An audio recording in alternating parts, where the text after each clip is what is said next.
Boa noite, turma, segurança do trabalho na mineração, tudo bem com vocês? Pessoal, estou passando aqui e eu vou gravar hoje a aula de número 9. Na nossa aula de número 9, a gente vai dar sequência no tema explosivos. No tema explosivos, a gente vai falar hoje sobre o transporte de explosivos.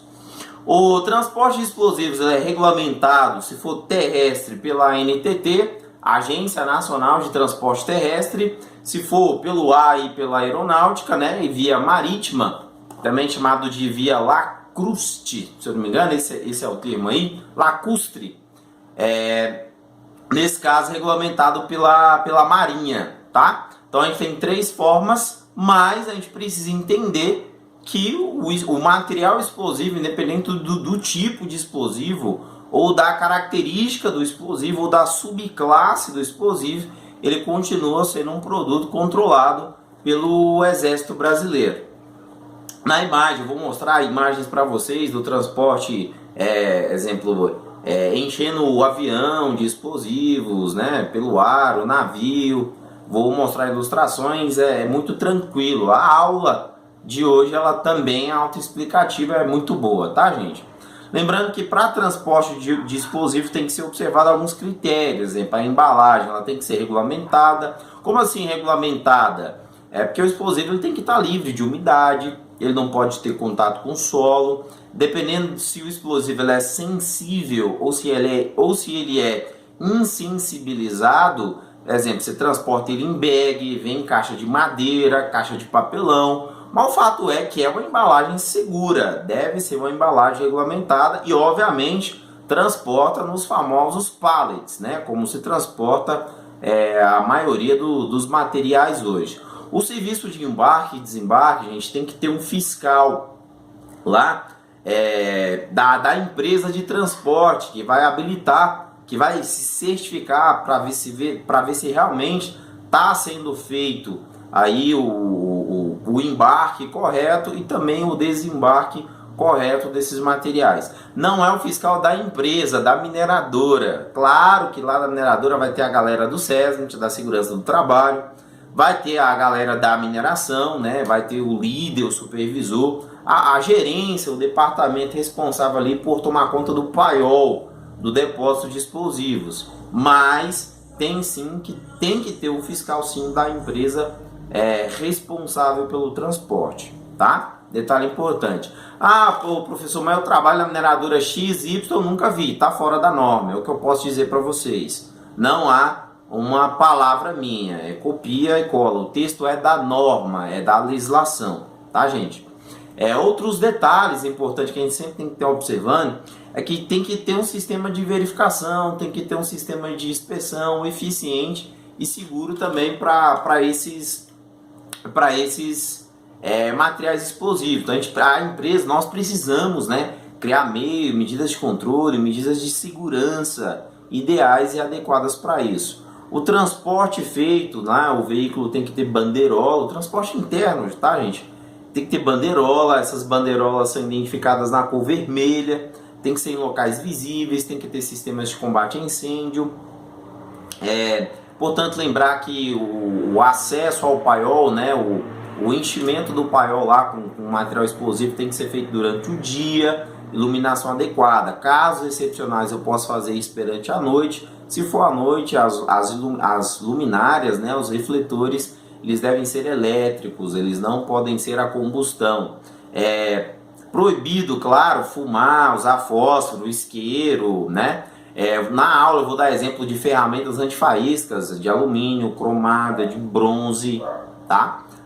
São ferramentas que pelo contato com o ferro ali, né? O metal, ferro e ferro gera faísca, gera fagulha, né? E obviamente gera algum risco. Na aula eu vou comentar também que o local onde eu vou desembarcar o meu material explosivo, ele tem que passar por um processo de inspeção inicialmente. E também eu vou aproveitar e vou falar das classificações dos produtos perigosos. Vou falar dos pictogramas e do painel de segurança que fica ao lado. Se vocês observarem, exemplo, na 040, na BR aqui, toda hora passa uma carreta de transporte de produtos perigosos. E, nesse caso, vou usar as 9 classificações da Agência Nacional de Transporte Terrestre, tá bom? Aí eu vou abordar o produto classe 1, que é o explosivo, e vou aproveitar e também vou falar dos demais, para a gente aprender a interpretar a rotulagem preventiva. Então, a rotulagem preventiva abordada nessa aula é a de transporte. Vocês não devem confundir com a rotulagem preventiva da NR26, que foi basicamente a primeira aula que eu gravei e compartilhei com vocês. Não a aula de número 1, mas a primeira aula que eu gravei, a primeira aula do segundo bimestre, né? A gente precisa estar atento com relação a isso. O classe 2 são gases, aí você tem um gás inflamável, o gás tóxico, você tem um gás que não é nem inflamável nem tóxico. Classe 3 são os líquidos, classe 4 são sólidos inflamáveis. Você tem um sólido sujeito a combustão espontânea, você tem um sólido que é perigoso quando molhado. Enfim, vou abordar todas as 9 classificações, bem light, bem tranquilo. Segue a minha aula aqui, por favor. Gente, então, ó, ferramentas manuais. O empregador deve disponibilizar gratuitamente ferramentas adequadas ao trabalho e às características físicas do trabalhador, substituindo-as sempre que necessário. Então, está falando que o empregador rural equiparado, né, a empresa, o estabelecimento tem que fornecer aqui a pá, a enxada, a picareta, a boca de lobo, a ferramenta manual. Ela tem que estar em condição de uso, ela tem que estar conforme o porte físico do trabalhador. E está com um problema, quebrou, está com defeito, tem que ser substituída. É isso, também a leitura do texto autoexplicativa. As ferramentas devem ser seguras e eficientes. Quando fala segura e eficiente, vamos pegar um exemplo aqui, gente. Ela tem um travamento aqui de forma a evitar o desencaixe acidental dela. O cabo, ótimas condições. Aqui madeira seca, molhada, porque se tiver, exemplo, algum cabo elétrico aqui, protege o colaborador contra risco de choque elétrico. Enfim, bem amolada, o metal aqui não pode estar enferrujado, nem oxidado. Tem que estar em condições de trabalho, em condições de uso. E, obviamente, que elas devem ser utilizadas exclusivamente para a finalidade a que se destina. Ou seja, se eu estou fazendo exemplo, a gente está falando de setor de agroindústria, né? Se eu estou falando aqui, se eu vou, exemplo, fazer uma poda lá da árvore, enfim, o tesourão. Aqui o rastelo, a enxada, a ferramenta tem que ser apropriada à sua finalidade principal. Essas ferramentas devem ser mantidas em perfeito estado de uso e a ferramenta que o profissional da segurança do trabalho utiliza para manter ela em condição de uso é o checklist. Então nós como técnicos de segurança do trabalho, nós vamos criar a ferramenta checklist, que é a lista de verificação de qualquer tipo de ferramenta manual utilizada pelo trabalhador. Cria lá uma relação, organiza esses formulários por turno, por setor, por área, que seja, coloque em ordem alfabética. Tem empresas que criam um formulário de maneira geral para todas as ferramentas, tem empresa que cria um checklist para cada ferramenta manual. Então, assim, nós precisamos aprender a criar o nosso padrão. Um exemplo que eu tirei aqui é um processo de inspeção mensal dessas ferramentas manuais, onde que cada cor aqui indica se ela está inspecionada ou não. Aí você tem essa fita. A maioria das empresas aqui estão usando esse processo aqui, tá, gente? Copiei exemplo da empresa onde eu presto serviço hoje. As duas mineradoras onde eu presto serviço hoje, automaticamente elas têm esse sistema. A nossa disciplina é segurança na agroindústria, mas é um padrão utilizado de maneira geral. Eu não sei como que as duas sementeiras aqui estão trabalhando com relação a isso, mas ó, exemplo, eu coloco uma etiqueta vermelha, tipo uma fita isolante mesmo, que a gente conhece em casa, só que ela é vermelha. Aí eu passo na ferramenta, quer dizer que a inspeção do mês de janeiro foi feita. Aí de janeiro foi para fevereiro. Você vai lá na área e o empregador está trabalhando com a ferramenta com a etiqueta vermelha, quer dizer que a inspeção está atrasada. Isso aqui é um processo de inspeção mensal. Nós estamos no mês de junho, né? Então, se a gente for na área agora, todas as ferramentas manuais, elas devem estar com uma fita ou com etiqueta identificada na cor verde. Ah, tá azul, tá atrasado. Então é uma forma de você cobrar, de você ter um padrão de segurança. Aqui o exemplo é uma inspeção mensal, né? Os cabos de ferramentas devem permitir boa aderência em qualquer situação de manuseio. Possui formato que favoreça a adaptação à mão do trabalhador, ou seja, a espessura, o diâmetro aqui, né? E ser fixado de forma a não soltar acidentalmente da lâmina. No caso aqui o martelo é um exemplo, né? Só que o martelo não tem lâmina, né? Lâmina, no caso aqui, o corte, o gume, né? Aqui, no caso, tem uma trava aqui, ó, de forma a permitir que não tenha a projeção, né? Ou desencaixe acidental aqui da ferramenta manual. Isso pode acabar gerando um acidente. Esse acidente, inclusive, pode ser grave ou pode ser fatal.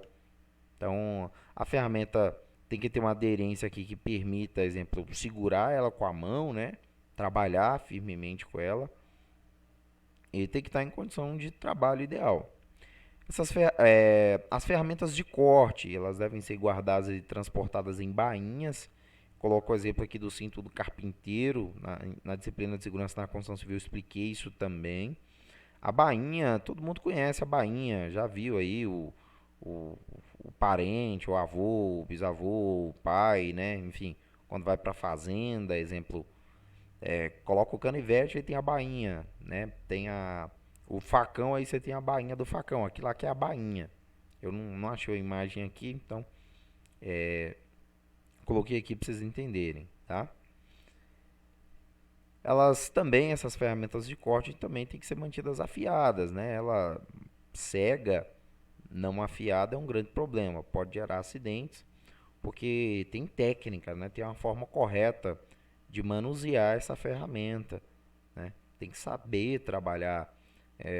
O pai, né, da gente, não sei, mas principalmente para os senhores aí, as senhoritas, nem tanto, não é uma discriminação, para deixar bem claro.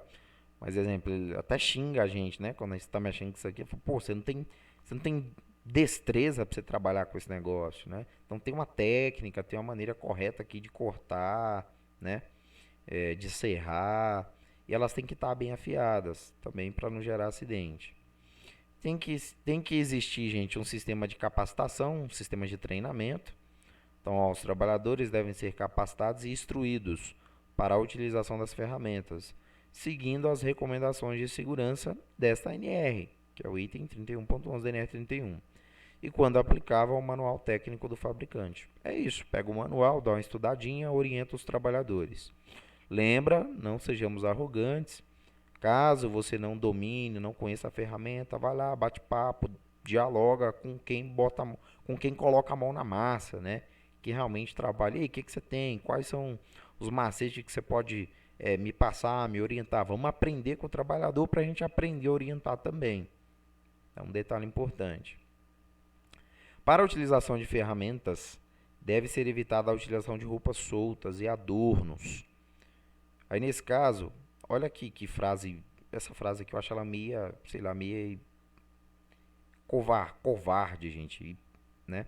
Olha só, que possam colocar em risco a segurança do trabalhador. Uma vez eu escutei um argumento de um trabalhador falar assim, olha, o seguinte, o texto fala roupas soltas e adornos que possam colocar em risco. Como que você vai determinar se essa roupa minha aqui ou se o adorno que eu utilizo me coloca em risco? Então, se eu fazer uma análise de risco, identificar que esse adorno e essa roupa minha, que apesar de estar um pouco solta, não me gera risco, eu posso usar. Gente, infelizmente, o português, o texto aqui realmente está falando isso. Está falando que deve ser evitado, está falando que eu não posso proibir, né? Está falando que deve ser evitado. Então, isso já é um problema. A utilização de roupas soltas e adornos. Então, cabe a gente fazer uma análise de risco bem feita e criar um padrão interno, criar uma norma interna na empresa, proibir isso aqui, ó. O adorno é um ponto de agarramento, ele é um condutor de eletricidade. Isso aqui, gente, é um grande problema, acidentes com eixo cardan de máquinas e equipamentos agrícolas, tá? Tem inclusive vídeos, não dá para compartilhar com vocês na plataforma aí do WhatsApp, com a nossa metodologia. Geralmente eu passo no presencial, por quê? Porque tem imagens muito fortes, né? Tem gente que não aguenta ver sangue, desmaio, mas tem acidente muito feio com isso aqui, gente. Depois, se quem tiver a curiosidade, dá uma pesquisadinha, enche o Cardan, tá? De qualquer máquina, equipamento autopropelido. E, infelizmente, principalmente aqui na nossa região, cidade de Paracatu, quase todo ano a gente tem a notícia de uma pessoa que morre trabalhando aí com maquinários agrícolas, principalmente com trator, né? E uma das causas, gente, que além da não utilização do cinto de segurança, é roupa, é vestimenta frouxa, tá? É uma das causas principais que mais gera óbito aí em maquinários agrícolas, principalmente o trator agrícola. É, aqui é obrigação do trabalhador zelar pelo cuidado na utilização das ferramentas manuais, não? E devolvê-las ao empregador sempre que solicitado. O que nós vamos fazer? Qual que é a ideia, gente? Com você como técnico de segurança ou técnica de segurança do trabalho. Não tem a ficha de equipamento, não tem a ficha de EPI? Se você aprendeu a fazer, a criar, elaborar uma ficha de EPI, você pega o mesmo modelo da ficha de EPI e cria uma ficha de distribuição de ferramenta manual. Criando essa ficha de distribuição de ferramenta manual, o colaborador terminou a atividade, ele tem que ir lá e devolver. Tem empresas que fornecem a caixa de ferramenta para cada um, e aí cada um faz o seu controle. Aí tem empresas que têm processo de inspeção semanal, tem empresas que têm processo de inspeção mensal. É, o trabalhador ele guarda no seu próprio armário, né? Ele tem sua própria caixa de ferramenta, é trancada com cadeado, cada um tem a sua chave, é cadeado de segredo. O fato é que tem que ter um controle. Se não tiver um controle, isso é problema.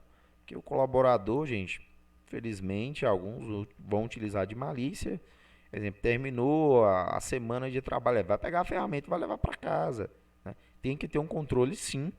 E vocês vão criar uma ficha de distribuição e controle de ferramentas manuais.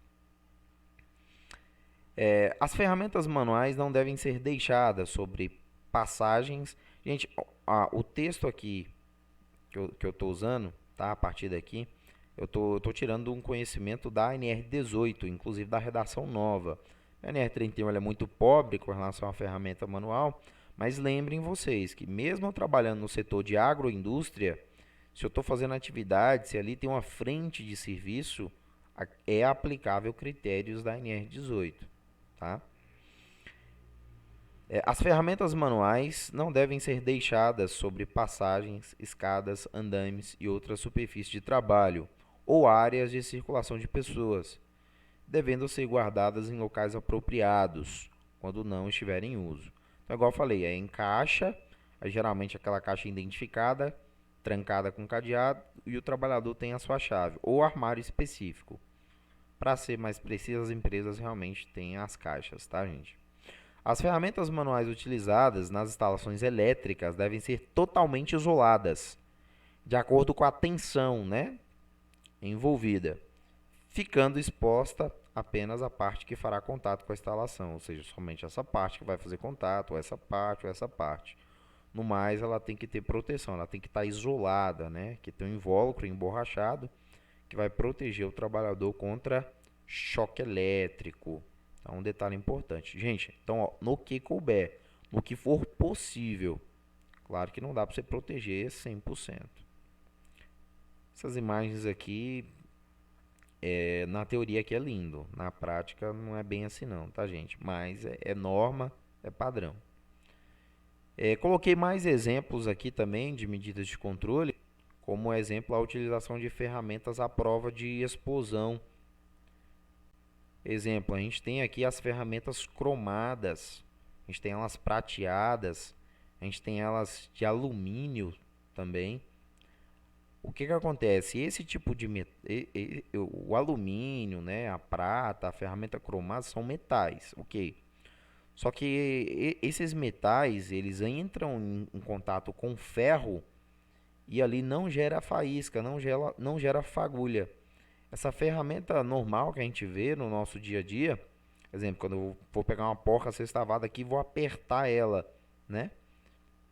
Em uma instalação, dentro de um silo de grãos. Porque, infelizmente, o atrito aqui, ó, dessa parte aqui com a porca, O atrito, quando é ferro e ferro, né, são dois metais que aquecem e têm a propriedade de gerar faísca, fagulha e centelha. Então aqui também são medidas de controle que nós adotamos com relação a isso. Mais precisamente é quando é áreas classificadas, mas o quanto a gente puder proteger. Exemplo aí, as marretas de borracha, tá vendo? Elas são enclausuradas em borracha também, de forma que ali o contato do metal, né, do aço, do ferro com ferro, o aço com ferro ali, não gere faísca, nem fagulha, nem centelha. Um outro exemplo de proteção que a gente pode adotar também como profissional da segurança do trabalho é a proteção aqui nos cortes, nos gumes, que são chamados aqui, ó, das ferramentas manuais, de forma a proteger o trabalhador. Agora, o problema não é disponibilizar, o problema é a cultura da empresa e do trabalhador. Muito esporádico a gente vê essas proteções aqui, mas tem, você compra, você adquire, você manda fabricar na sua empresa. É muito tranquilo, é um recurso muito simples. E o processo, o trabalho grande que a gente vai ter aqui é no trabalho de conscientização. Olha o exemplo aqui, ó, tá vendo? Proteção aí do gume e do corte do serrote, ó, dos dentes do serrote. Isso é uma proteção. Gume é a mesma coisa, gume e corte são sinônimos. Aqui, ó, proteção da lâmina, da foice, proteção aqui do machado, ó. Aqui não sei dizer se é uma machadinha, né? É uma picareta de um lado e um machado do outro, enfim. Da machadinha aqui de proteção, ó. Aqui a proteção da enxada, tá vendo? Proteção da parte do corte. Ó, da boca de famosa boca de lobo, né? Aqui, ó, da alavanca, enfim, ou labanca também que o pessoal chama. Então, olha só, são proteções que a gente tem. Lembrando que as ferramentas, gente, vão manter sempre cabo de madeira, tá? Deixa essa madeira seca, porque ela molhada ela conduz eletricidade. Nunca metal, porque o metal gera muita vibração em atrito, em contato com o solo. E essa vibração, com o passar do tempo, o trabalhador exposto ao risco físico ou vibração, vai ter doença, vai ter problema circulatório e a vibração de mão e braço localizada vai ser maior. Sem falar que, em caso de cabo elétrico subterrâneo, aqui o trabalhador vai estar protegido, porque a madeira não é condutora de eletricidade. Então lembra, madeira boa qualidade. Outra coisa, não pode estar pintada.